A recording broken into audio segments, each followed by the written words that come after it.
들었더니. 아멘. 오늘 말씀의 제목은 하나님의 부르심을 듣는 귀입니다. 오늘 말씀을 보면 이사야 선지자는 하나님의 말씀을 들었습니다. 그런데 오늘 말씀의 시작을 챔버스 목사님이 이렇게 말합니다. 하나님께서는 이사야를 직접 부르지 않으셨습니다. 이 말이 무슨 말이냐면, 이사야야, 내가 너한테 할 말이 있는데 너 잠깐 나한테 좀 와라. 그러고 이사야에게 말씀하시지 않았다라는 겁니다. 그렇게 말씀하시지 않았다고요. 하나님께서는 이사야를 직접 부르지 않으셨습니다. 오히려 이사야가 하나님의 음성을 들었습니다. 이렇게 표현해요.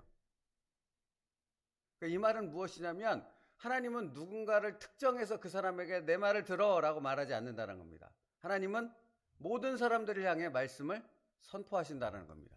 그런데 그 중에는 하나님의 말씀을 듣는 자가 있다는 겁니다. 이게 오늘 아주 중요한 말씀의 포인트입니다. 누가 우리를 위해 갈고, 하나님의 부르심은 어떤 특정한 사람이 아니라 모든 사람을 위한 것입니다 라고 표현하고 있다고. 그러니까 여러분, 하나님의 말씀은 모든 사람에게 선포됩니다. 그런데 듣는 사람은 극히 소수에 불과하다는 겁니다. 여러분, 멀리 예를 찾을 필요 없지 않습니까? 이 좁은 예배당 안에 여기 모여봤자 몇 명이 모일 수 있습니까? 여기에 사람들이 꽉 찬다 할지라도, 그 사람들에게 동일한 말씀을 선포한다 할지라도, 그 말씀을 듣고 은혜를 받고, 그 말씀을 듣고 하나님을 알고, 그 말씀을 듣고 그 말씀의 놀라운 능력, 전지전능하신 하나님의 그 능력의 은혜 가운데 살아가는 사람은 전부가 아니라고요. 일부라고요. 근데 그 일부는 어떤 사람입니까? 그 사람에게 하나님 너 들어라라고 그 사람의 귀에, 그 사람의 머리에 집어 넣어준 말씀이 아니라, 그가 하나님 앞에서 그 말씀을 사모하며 그 말씀을 듣고자 하는 마음이 있었기 때문에 그가 그 말씀을 들을 수 있었다고 말하는 거라고요. 누가 하나님의 말씀을 들을 수 있습니까? 예배당에 앉아있으면 하나님의 말씀이 들려집니까? 날마다 귀에 하나님의 말씀을 읽어주는 성우들의 음성을 들으면 그 말씀이 들려집니까? 천만에요. 그렇지 않다고요.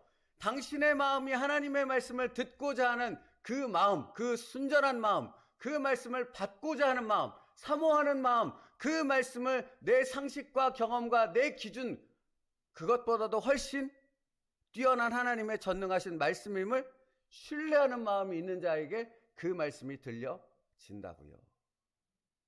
이사야는 그런 믿음의 사람이었다고요. 그러니까 성경은, 말씀은 믿음으로 시작할 때 말씀이 들려진다라고 말하는 것이라고요. 이성이요? 상식이요? 지식이요? 경험이요? 그거 다 필요 없다고요. 만약 그것이 필요했다면 예수님의 12제자 중에 그것이 없는 사람들이 얼마나 많았습니까? 어떤 정규과정을 통해서 교육을 받았던 사람이 있습니까? 그렇지요? 그러니까 여러분, 하나님의 말씀은 내가 하나님의 말씀을 듣고자 하는 마음이 있는가, 그 말씀을 향한 그 믿음으로 나아가는 그 간절한 사모함이 있는가라고요. 그래서 이렇게 말해요, 챔버스 목사님이. 내가 하나님의 부르심을 듣거나 못 듣는 것은 내 귀의 상태에 달려있대요. 여기 육신의 귀를 말하는 거예요? 물리적인 귀? 아니잖아요. 마음을 말하는 거잖아요. 마음을 말하는 거라고요. 당신이 하나님을 향한 마음을 거부하고 하나님의 관점으로 받고자 하는 그 믿음 안에 서 있지 않으면 백날 말씀을 듣고자 앉아 있어도, 백날 성경 말씀을 읽어도 아무 소용 없다고요. 깨달아질 리가 없다고요. 그래서 그 다음에 이렇게 말해요. 내가 하나님의 부르심을 듣거나 못 듣는 것은 내 귀의 상태에 달린 것입니다. 무엇을 듣게 될지는 자신의 성향에 좌우됩니다. 재밌지요? 여기 예배당에서 같이 예배를 드리는데 동일한 말씀을 선포하는데, 어떤 사람은 시험에 들어서 인상을 확 구깁니다. 어떤 사람은 스스로의 귀를 막아버립니다. 어떤 사람은 저기 예배당 문을 차고 나가면서, 아, 목사님이 말씀으로 나를 쳤어, 찔렀어, 이렇게 말합니다. 그런데 어떤 사람은 하나님의 놀라운 그 은혜를 선포합니다. 뭐가 다른 겁니까? 동일한 말씀이 선포되지 않습니까? 뭐가 다른 거예요? 그것을 받는 이 마음이 다른 거죠. 그 사람의 상태가 다른 거죠. 그래서 무엇을 듣게 될지는 자신의 성향에 좌우됩니다라는 말은 선택에 달려있다는 말입니다. 내가 전능하신 하나님의 말씀을 믿음으로 받을 것인가, 아니면 끊임없이 내 고집, 내 생각, 내 어떤 주관적인 기준에 의해서 그 말씀을 분리하고 해체하고 이건 내가 들을 수 있는 말씀이야, 이거는 내가 듣지 못할 말씀이야 라고 자기 기준으로 그것을 판단한다면 그 사람은 천년이 지나도 하나님을 알지 못하고 하나님의 말씀을 한마디도 듣거나 깨닫지 못할 것이라 하는 것이죠. 그 선택에 달려있다고 말하는 겁니다. 그러니까 이사야가 하나님의 말씀을 들었다고 말하잖아요. 누가 나를 위해 갈고? 그는 언제나 하나님을 향한, 하나님을 사랑하는, 하나님의 말씀을 사모하는, 그 말씀이 무엇이든지 간에 하나님이 말씀하시면 그 말씀을 믿음으로 받겠다라는 그 신앙을 갖고 있었기 때문이라고요. 그 사람에게 하나님의 말씀은 들려지거든요. 그 신비롭고 놀라운 말씀은. 그러니까 여러분, 이것이 명확하게 성경에서는 증명되고 있지 않습니까? 우리가 요한복음 말씀을 보고 있잖아요. 그렇죠? 거기에는 예수님을 따르겠다라고 모든 것을 버리고 따랐던 제자들, 수많은 제자들, 12제자 이외에 다른 제자들이요. 그런 수많은 제자들이 있었잖아요. 근데 보십시오. 그들이 예수님의 말씀을 안 들었습니까? 그러니까 예수님의 음성이 안 들렸냐고요. 들렸지요, 수없이. 예수님의 표적과 기적을 안 봤습니까? 보았지요.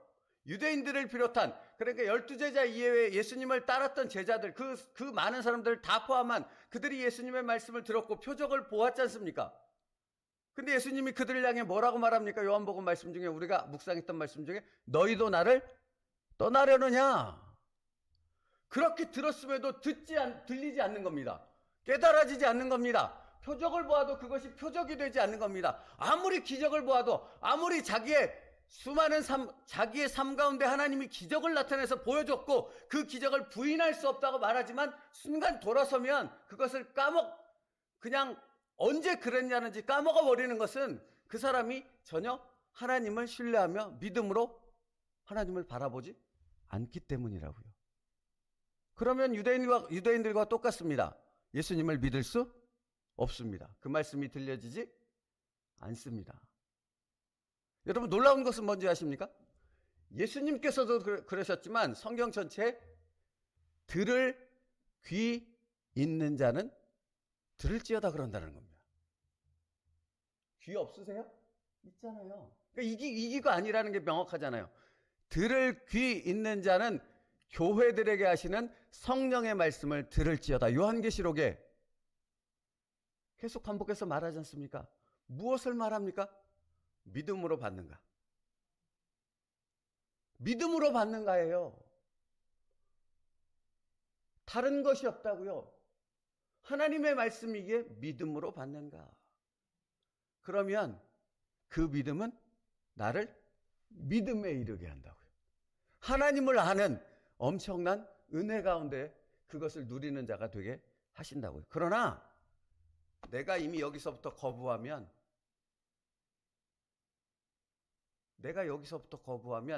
저기 천국이나 지옥에 죽었던 자가 살아 돌아와서 여기 와서 내 코앞에서 얘기를 한다 하더라도 나는 그것을 믿지 않는다고 말하지 않습니까, 성경?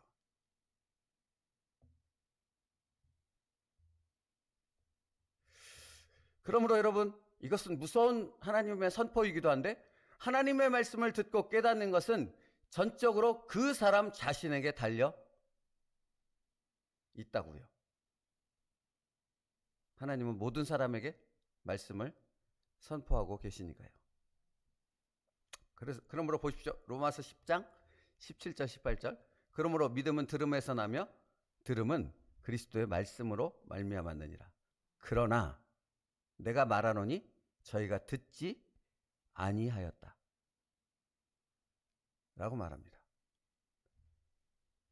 들음에서, 말씀에서 믿음이 난다고 말하잖아요. 근데 로마서는 뭐라고 선포해요? 그러나 저들이 듣지 않았다라고 말합니다.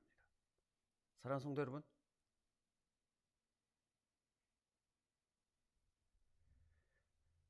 믿음으로 하나님의 말씀을 받으십니까?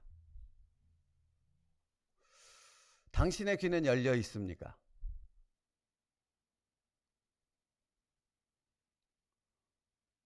여러분,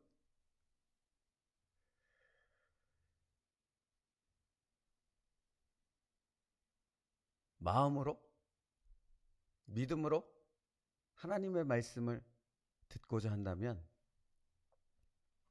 하나님께서는 나에게 그 귀한 음성을 언제든지 들려주십니다. 그러나 세상 가운데 내 마음을 뺏기고 내 자신의 모든 것들이 나 자신과 이 세상을 향해 있으면, 이 세상에 유한한 어떤 것들에 사로잡혀 있으면 듣는 것처럼 보여지지만 아무것도 듣지 못하는, 보는 것처럼 보여지지만 아무것도 보지 못하는 예수님이 말씀하신 영적 맹인과 귀머거리일 뿐입니다.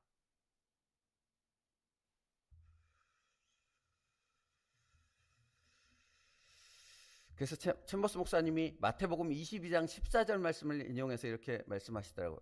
이건 정말 매우 중요한 말씀인데, 청함을 받은 자는 많되 택함을 입은 자는 적으니라. 그죠? 그러니까 이렇게 말씀을 묵상하면 이 말씀을 보니까 정확히 이 말씀이 이해가 되지 않습니까? 청함을 받은 사람, 말씀은 모든 사람에게 선포된다고요. 하나님은 모든 사람을 구원의 길로 초청하셨다고요. 하지만 구원의 길로 들어가는 사람은 극히, 여러분, 성경은 극히 소수라고 말하고 있다고요. 극히 소수에 불과하다고요. 청함을 받은 사람은 많되 택함을 입은 사람은 극히 적으니라. 그래서 이렇게 설명해요. 오직 소수의 사람만이 택함 받은 자임을 입증합니다. 그 다음에 택함 받은 자가 어떤 사람인가를 명확하게 설명해요. 근데 이 말씀은 정말 여러분 밑줄을 긋고 여러분의 핸드폰에 딱 사진 화면에 띄어야 될 말씀인데 들어보세요.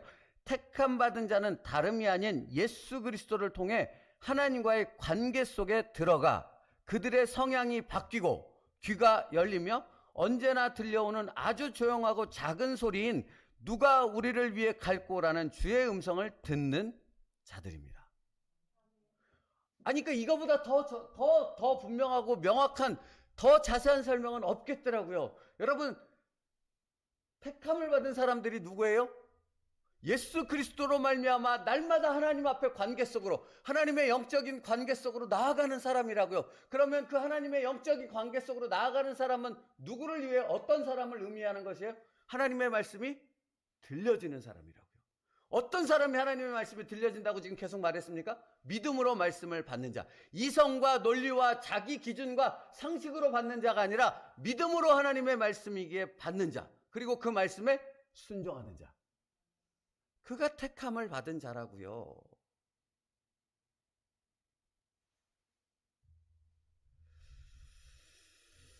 또 설명해요. 이것만 말씀드리고 마칠게요.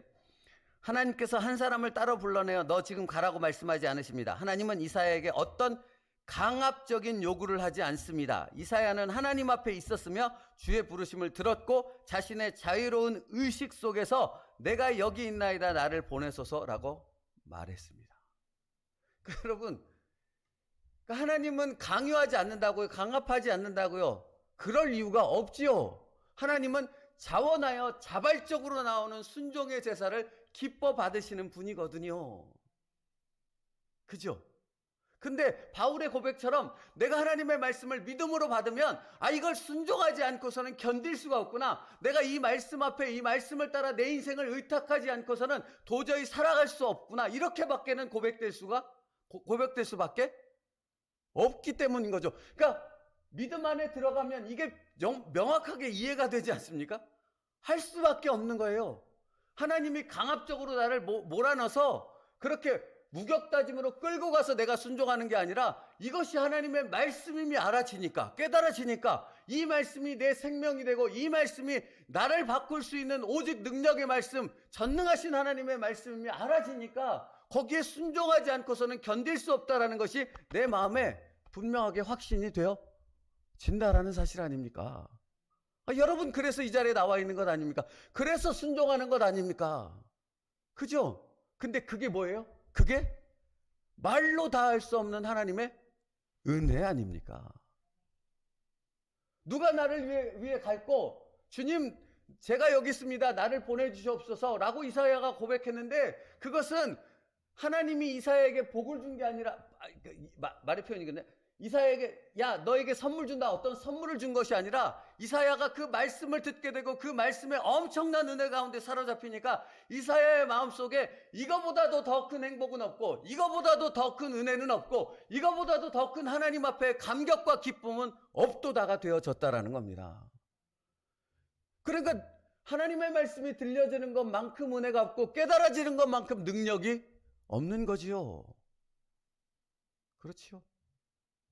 우리 그 은혜 아래 그 하나님의 말씀을 깨닫는 축복 아래 살아가는 자들 됩시다.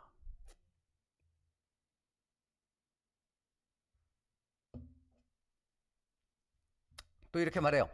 주께서 제자들을 부르실 때도 그들이 거부할 수 없도록 강요하신 적이 없습니다. 나를 따라오라는 조용하지만 적극적인 주의 음성은 오직 매 순간 깨어있는 영혼에게만 들렸던 음성입니다. 그러니까 깨어있으라고 말하잖아요. 깨어있으라는 것은 잠을 자지 말라는 말이 아니잖아요. 그죠? 당연한 얘기지만 깨어있으라는 것은 무엇입니까? 늘 하나님을 향한 믿음으로 그 말씀을 받고자 하는 그 마음으로 하나님 앞에 서 있으라는 거잖아요. 그죠? 그러면 하나님의 말씀은 들려집니다. 그러면 그 놀라우신 하나님의 말씀에 나의 전 인생을 의탁하는, 그래서 하나님이 내 인생을 책임지는 그 놀라운 역사를 경험하는 자가 되어지는 것이지요. 여러분의 삶이, 여러분의 가정이 그렇게 하나님 앞에 의탁되어 하나님이 책임지시는 놀라운 축복의 가정 되어지길 간절히 바랍니다. 기도하겠습니다. 살아계신 하나님, 오늘도 하나님은 우리에게 말씀하셨습니다. 그런데 하나님의 말씀 가운데 이것을 듣는 자, 이것을 깨닫는 자는 소수에 불과하다고 말씀하십니다. 오직 믿음으로, 오직 예수 그리스도의 이름으로 하나님과의 그 영적 깊은 관계를 맺는 그 안으로 들어가게 되어졌을 때 그 말씀이 들려지고 깨달아진다고 하십니다. 오늘도 예수 그리스도의 이름으로 나의 삶을 살아가는 모든 현실 가운데 그 하나님의 음성이 들려질 수 있는 축복과 은혜를 누리게 하여 주시옵소서. 그 깨달은 말씀을 붙잡고 살아가는 내 인생이 하나님께서 책임지는 인생이 되어졌음을 확인하며 그 기쁨과 감격 가운데 하나님을 찬양하는 우리 세움내리교회 모든 성도들 되게 하여 주시옵소서. 예수님의 이름으로 기도 올리옵나이다. 아멘. 우리 찬송